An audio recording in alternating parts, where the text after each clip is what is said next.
예, 10시 시황의 해설자들 코너입니다. 오늘 금통위하고 옵션 만기일이 두 가지 이벤트인데요. 만기일 관련된 변수도 좀 있는데다가 금통위가 예상과 달리 전격적으로 금리를 올렸습니다. 그런 부담을 시장이 좀 가지고 있는데요.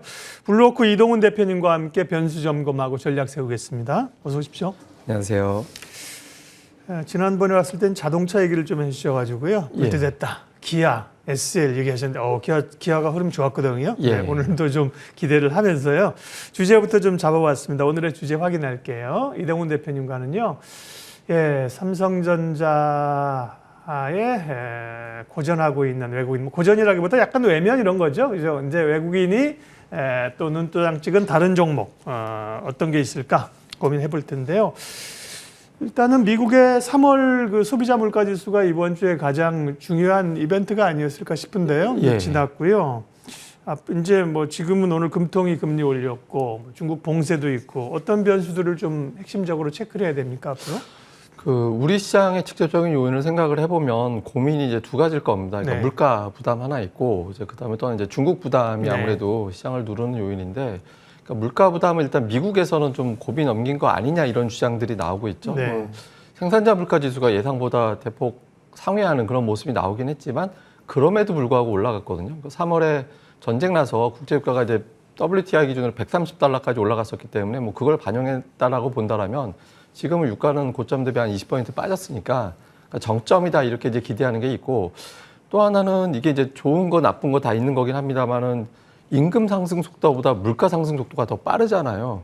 그러니까 이렇게 되면 아무래도 사람들이 소비를 줄일 수도 있지 않을까. 이렇게 되면 네. 향후에 물가 압박은 더 줄어들 수도 있을 것 같다라는 쪽으로 보는 것 같습니다. 그러니까 우리 입장에서는 물가 수준이 올라가서 소비 여력이 줄어들게 되면 수출주들 고전하고 그래서 한국 시장 팔아야 되고 뭐 이런 논리들이 만들어졌었는데 이런 것들이 좀 부드러워진 거 아니냐 이렇게 이제 보고 있는 겁니다. 다만 이제 어제 우리 증시에서도 봤습니다만은 증시가 50포인트 올라갔는데 외국인들은 주식을 안 샀거든요. 네. 물론 이제 서비스 업종, 전기전자 업종에 집중적으로 매도 나와서 그렇긴 합니다만은. 어제 기관이 좀 샀죠. 예, 뭐 그것도 뭐 물론 이제 금융투자 이외에도 이제 고르게 매수하긴 했지만. 프로그램이 많았다고 봐야죠. 예, 그러니까 뭐 만기를 예. 앞두고서 일종의 네. 어떤 효과라고 봐야 되는데 의미 있는 어떤 변화가 나오려면 아직까지 외국인들이 돌아서지는 않았습니다. 네. 그래서 이런 부분들 감안해보고 또 이제 중국 효과도 예. 공세가 뭐 확실하게 풀린 게 아니라 완화될 기대감이 좀 있었거든요. 그래서 이런 것들이 그러니까 기대감이 만들어 놓은 어떤 장세인데 이게 좀 확인되기 전까지는 이제 좀 등락 정도가 반복될 가능성이 높지 않나 이렇게 봐야겠습니다. 네, 시장의 우호적인 요인들. 물가는 좀 피크아웃을 지난 것 같다. 화면도 보고 계시지만 미국의 그나마 실적이 그래도 괜찮다. 특히 여러 미국 기업들.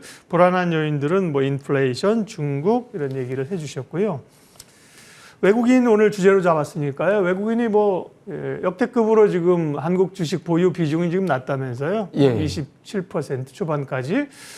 돌아올 기미가 있는가 아니면 이제 외국인들 없는 쪽에서 기회를 노려야 되는가 수급 외국인 중심 또 수급 좀 체크해 주세요. 그 외국인들 시각에서 보면 신흥국 환율이 계속 올라갈 수밖에 없는 그런 환경이 만들어졌잖아요. 그러니까 뭐 지난번에 네. 제가 반도체 차 팔아서 원유 사야 되는 구조이기 때문에 돈이 더 많이 빠져나가는 구도에서 환율이 올라갈 수밖에 없고 그럼 신흥국 환율 올라간다면 주식 투자하기에는 좀 부담스러울 수밖에 없죠. 예. 그러니까 외국인들이 이제 근본적으로 팔아야 되는데 뭐 대표적으로 현금 많이 확보할 수 있는 종목이 시가총액 최상위 종목 그리고 보유를 자신들이 많이 한 종목 뭐 LG 에너지 솔루션은 보유 비중이 높지 않기 때문에 삼성전자, SK 하이닉스가 이제 주된 매도 대상이 되는 거죠. 근데 매도가 어느 정도 이제 진행이 되고 나면 일단 그 사이에 시장의 어떤 재료를 한 번씩 돌아보게 되는데 앞서 말씀드린 대로 이제 인플레이션이라든가 아니면 이제 정책이라든가 이런 것들이 워낙 강하게 들어가서 인플레이션의 상승을 어느 정도 억제시켜줄 수 있는 그런 구간으로 가지 않았을까라는 기대감도 일부 나오는 것 같습니다. 실제로 보면 외국인 투자자들의 매도 강도가 이전보다는 좀 달라지거나 약해지기 시작하긴 했거든요. 뭐 하루에 전 업종을 다 팔았다가 최근 들어서는 특정 업종에 집중이 된다든가 이런 형태로 좀 바뀌고 시작할 게 있어서 외국인들의 매도 강도는 조금 약해진 것까지는 온 것 같습니다. 근데 근본적으로 이제 돌아섰다까지 가기 위해서는 확실한 어떤 지표의 변화, 뭐 국제유가가 100달러 한참 아래, 그러니까 뭐 90달러 초반에서 머문다든가 아니면 이제 인플레이션 수치, 뭐 국채금리가 확실하게 안정돼서 물가 상승이 더 이상 나오지 않을 것으로 기대되는 어떤 수준의 어떤 금리 수준이 나온다든가 이런 것들이 확인되기 전까지는 이제 외국인의 매도 완화 정도까지는 이제 왔고 그 이후에는 이제 지표를 조금 더 확인해 봐야겠습니다. 네. 대체적으로는 매도고 외국인들 뭐 팔면 말씀하신 것처럼 삼성전자하고 하이닉스를 팝니다. 제일 비중이 높고, 네. 외국인들이 대체적으로 팔지만 일부 최근에 보면 뭐 코스닥 종목처럼 사는 것도 좀 있는 것 같고요. 그러면 제한적이긴 합니다만 외국인들이 사는 쪽이 있는가. 그다음에 외국인의 빈자리를 결국 수급상은 기관이 주도하는 종목을 봐야 될 거잖아요. 어떤 게 그런 데 해당될까요? 우선 이제 하나는 역발상, 하나는 네. 그냥 보이는 거로 봐야 될 것 같은데 역발상으로는 역으로 많이 판 종목 삼성전자를 오히려 좀 거꾸로 보자라고 말씀을 네. 드리고 싶고요. 그러니까 어제 특징적인 게 우리 증시에서 삼성전자가 올랐지만 대만의 TSMC도 거의 3% 올랐거든요. 근데 아시아에서 제일 많이 판 나라가 대만입니다. 대만 제일 많이 팔았고 그다음에 인도 그다음에 이제 우리나라 순이었는데 어제 TSMC가 3% 올라가고 삼성전자도 돌리고 이게 이제 일종의 외국인 투자자들의 매도가 피크를 치지 않았을까라는 신호가 될 수도 있거든요. 그래서 TSMC 주가 같이 한번 살펴보시면서 이제 삼성전자가 두 종목이 나란히 반등 나오는 시점에서는 이제 좀 주목해 볼 필요가 있고요. 그 다음에 이제 외국인 투자자들의 어떤 집중하는 종목군들을 보자면 사실 코스닥 시장의 외국인 투자들의 매수가 순수한 외국인지는 사실 알 수는 없습니다. 제가 뭐 CFD로 좀 추정이 된다라고 말씀을 드렸기 때문에 그래서 기관 쪽 물량하고 같이 좀 봐야 될 것 같은데 그러니까 최근에 2차 전지 종목군들 대표적으로 LNF 이런 종목들은 기관의 매수가 꾸준하게 유입되고 매도가 나온다 하더라도 하루 이틀 나왔다가 다시 채워지는 그런 형태가 되고 있거든요. 그리고 2차 전지주들이 공통적으로 좀 설비 투자 이슈가 있습니다. 그러니까 설비 투자한다라는 거는 주문이 많다라는 거고 그 주문을 확보하면서 외형이 계속 몇 년 동안 확대될 수 있다라는 점을 또 보여주는 거거든요. 그래서 이런 점을 감안해 본다라면 이제 2차 전지주들에 대해서는 좀 주가가 어느 정도 올라와 있긴 합니다만은 이제 여전히 좀 관심을 계속 가져보는 것도 좋을 것 같습니다. 네. 자, 오늘 이제 말씀드린 것처럼 금통위가 예측과 달리, 그죠? 금리 사실 올릴 필요는 있는데, 예. 총재가 부재한 사이에서 올리겠느냐. 그런데 금리를 전격적으로 뭐 교감은 좀 있었을 수도 있습니다. 부담을 좀 덜어주기 위한 것도 있었을 텐데요. 금리 인상 기조 그렇고, 뭐 리오프닝 얘기는 계속 오르는데 사실 리오프닝 관련 좀 많이 올라와 있다, 그죠? 예, 그게 예. 이제 부담이고 순환매가 나타나고 있는데요. 대체적인 그러면 섹터 전략은 어떻게 짜는 게 좋을까요?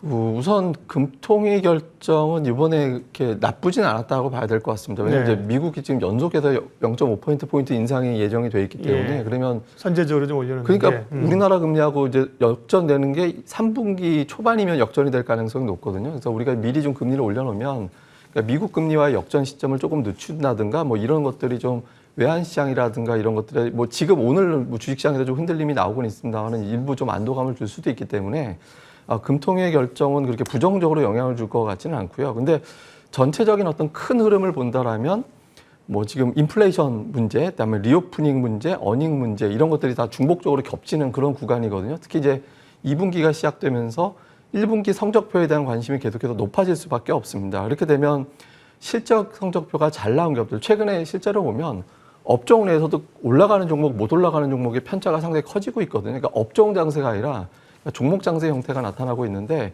그 중에서도 이제 실적 평가가 좋았던 종목들, 뭐 예를 들면 휴대폰 부품주 중에서 선별적으로 강세를 보인다든가 아니면 뭐 철강주 내에서도 선별적으로 올라간다든가 리오프닝 내에서도 선별적으로 올라간다든가 이런 게 지금 나오고 있기 때문에 업종은 제가 경기가 풀릴 때 리오프닝이 될 때 선호도가 높은 종목군들 그 중에서도 지금 실적 평가가 좋았고 기관 투자자들, 그러니까 증권사에서 보고서가 좀 많이 나왔던 종목들이 있거든요. 그래서 이런 종목들 중심으로 좀 차별적으로 접근해 보시는 게 좋을 것 같습니다. 네.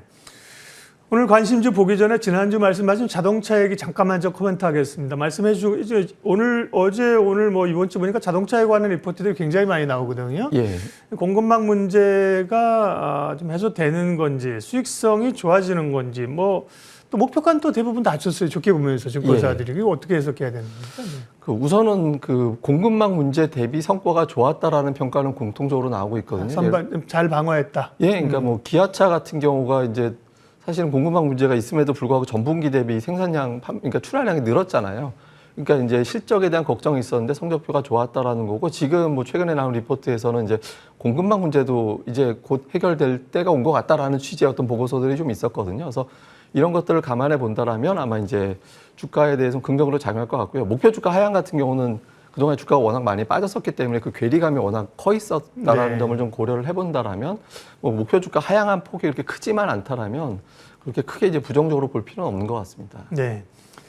자, 오늘 그러면 이제 전반적인 시장 외국인 수급 얘기했고요. 물가 얘기, 변수 얘기 많이 했습니다. 어떤 종목 좀 주목해 볼까요? 이번 주는. 우선 이제 삼성전자 말씀을 좀 드려야 되는 게 삼성전자가 제가 주말 사이에 보고서를 한 그 10곳 정도를 한번 찾아봤어요. 네. 근데 그 실적 편차가 상당히 크게 나오더라고요. 그러니까 올해 실적에 대해서는 공통적으로 뭐 긍정적으로 보는 편인데 내년도 영업이익 전망치가 작게 보는 데는 50조 원이고 많이 보는 데는 80조 원이 납니다.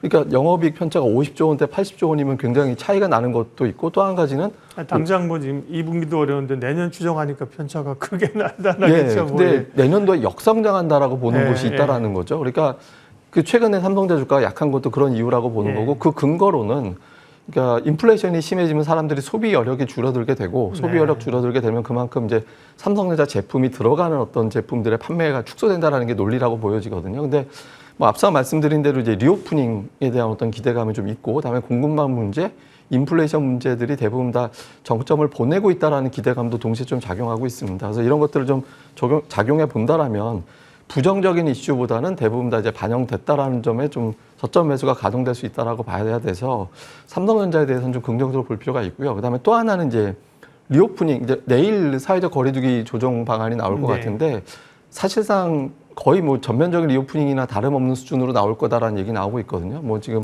카페라든가 음식점 24시간 영업이라든가 뭐 실외에서 마스크 같은 경우도 지금 좀 상당 폭의 이제 조정이 될 것 같다라는 이야기 나오게 되면 아무래도 또 리오프닝에 대한 이슈가 다시 제기가 되고 또 실질적으로 기업들의 실적이 좋아지는 계기가 될 수 있거든요. 그래서 뭐 항공주라든가 여행주라든가 화장품 관련주, 쇼핑 관련주 그러니까 이런 종목들에 대해서는 좀 고르게 계속 관심을 좀 갖고 지켜보시는 게 좋을 것 같습니다. 네, 항공주는 오늘 이제 뭐 여행 규제 이런 거 완화한다는 얘기 때문에 또 좀 오릅니다만, 근데 문제는 리오프닝주도 순환매가 그 안에서 빠르고 또 어지간한 종목이 사실 레벨이 좀 많이 올라왔다는 고민이 좀 있어요. 예. 그런 고민은 어떻게 해결할까요? 그거는 이제 이슈마다 접근해 보시면 될 것 같은데 우선은 저는 이제 화장품주 쪽 계속 체크해 보시라고 말씀드리겠고 제가 뭐 지난주인가 말씀을 드렸던 것 같은데 화장품은 계속해서 성장을 하다가 코로나 때문에 잠깐 꺾였지만 어쨌든 전 세계적인 시장 규모는 계속 커지는 산업이거든요. 근데 이제 마스크를 벗기 시작하면서 수요가 크게 증가될 수 있다는 점에서 본다면 화장품주는 계속 봐야 되고 항공주는 유가하고 맞물릴 수밖에 없잖아요. 그러니까 제가 대한항공 보고서를 한번 보니까 1년에 원유 소비량이 2,800만 배럴 정도 된다고 합니다. 그러니까 1달러가 올라가면 2,800만 달러가 올라갔다 내려갔다는 구조니까 300억 원이 왔다 갔다 하는 거잖아요. 그래서 유가가 여기서 안정이 된다라면 리오프닝에 비용 축소까지 같이 맞물릴 수 있기 때문에 그 비용을 계산해 본다면 제가 말씀드렸던 2,800만 배럴이라는 숫자를 기억해 보신다면 충분히 어떤 또 매력이 있다라고 볼 수 있거든요. 그래서 유가락이 나온다라면 뭐 대한항공을 비롯한 항공주 같은 경우는 여기서 한 번 더 올라갈 수도 있기 때문에 항공주 유가 좀 맞물려서 한 번 더 체크해 보시는 게 좋을 것 같습니다. 좋은 전략이시네요. 그러니까 리오프닝 오늘 기본적으로 삼성전자를 좀 말씀하셨고요. 삼성전자를 지금 아마 삼성전자 가격적으로 매력이 있다고 보는 분들보다는 물려서 고생하시는 분이 많을 거예요. 근데 지금 가격대에서는 어쨌든 간에 조금 리바운딩 할 수 있는 여지가 있다고 보신 것 같고요. 리오프닝은 계속 그게 고민이거든요. 많이 올라온 건데 그 섹터별로 포인트를 좀 점검하고 갈 필요가 있겠다. 항공주도 뭐 우리가 이제 수요 늘어나는 거, 여행 가는 거 이런 거지만 항공주 같은 경우는 이제 유가하고 연동돼 있으니까 유가를 좀 봐야 될 것 같고요. 화장품 관련주, 네. 저희가 어제도 CNC 인터내셔널인가 이제 색조 화장품 이런 거 마스크를 벗게 된다. 네. 오늘 화장품 관련주에서는 뭐 아까 언급해 주신 게 있었나요? 저는 이제 화장품주 사업을 같이 하는 신세계 인터내셔널이 액면 분할하면서 지금 주가가 15만 원대, 3만 원대대로 내려왔거든요. 그래서 이런 부분들, 그다음에 쇼핑하게 되면 또 아울렛 많이들 가시잖아요. 그러니까 이것과 또 맞물리기 때문에 특정 화장품 주식보다는 화장품 사업을 같이 하는 신세계 인터내셔널이 단기적으로 좀 조정이 나왔기 때문에 좀 관심 있게 계속해서 좀 체크해 보시는 게 좋을 것 같습니다. 예, 오늘 시황의 해설자들 블루워크 이동훈 대표님과 함께했습니다. 고맙습니다.